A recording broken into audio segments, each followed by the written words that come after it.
એના પહેલા એ આવી ગયા હોય. તમે વિચાર તો કરો તમે સજ્જનો કે તમે 6 વાગ્યાનું મુહૂર્ત આપ્યું હોય, બરાબર, અને એ મુહૂર્તની અંદર એ 6 વાગે બરાબરના ટકોરે અડધો કલાક પહેલા એટલે કે 5:30 પોણા 6 ની આસપાસ તમારા ઘરે આવી જાય કે ક્યારે આવે, એની જપાલા હોય, એની નિત્યોપાસના હોય, અને એ કેટલો વહેલો ઉઠે ત્યારે તમારા ત્યાં 6 ના ટકોરે ત્યાં હાજર થશે. અને આપણે શું કરીએ છીએ? કેટલો ટાઈમ લાગશે મહારાજ? એક કામ કરો, हमारा ब्यूटी पार्लर में जवान बाकी है, थोड़ी बार आटो मारी आओ, क्या आते करो. ऐसा मत कीजिए, ये नहीं करना चाहिए आपको. 3 घंटे वहां पे ब्यूटी पार्लर में तैयार थवा माटे તમે કાઢી નાખો છો સાહેબ. मैं आपके लिए कह रहा हूं, મને શું વાંધો છે? किसी ब्राह्मण को क्या है उसकी जरूरत? ऐसा मत कीजिए, ये योग्य नहीं है.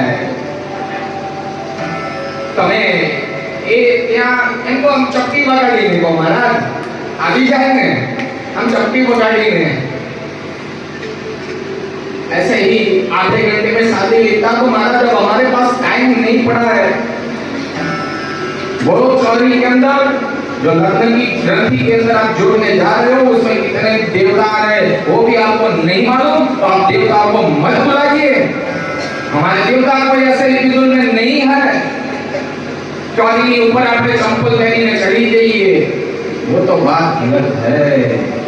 ऐसे ही जो देवता के किसी भी देवता भारतवर्ष में कोई भी मूर्ति आप देख लो, किसी भी देवता के पैर में वहां वो पादुका नहीं है, चंपल नहीं पहने कोई भगवान. आज सुधी में इतिहास में कोई भगवान ना मंदिर ની અંદર એ ભગવાને સ્વયં પોતે આ જો જગદીશ્વર છે તો પણ એને ત્યાં મંદિર ની અંદર જ્યારે બેઠો છે ત્યારે એને ચંપલ ત્યાં નથી પહેરેલા. કોઈ પણ મૂર્તિ લાવો આવું નહીં એટલે કે દ્વારપાળો પહેરે છે, પણ દ્વારપાળ તો મંદિર ની બહાર છે, वो गेट के बाहर खड़े हैं और हम रक्षा के भगवान के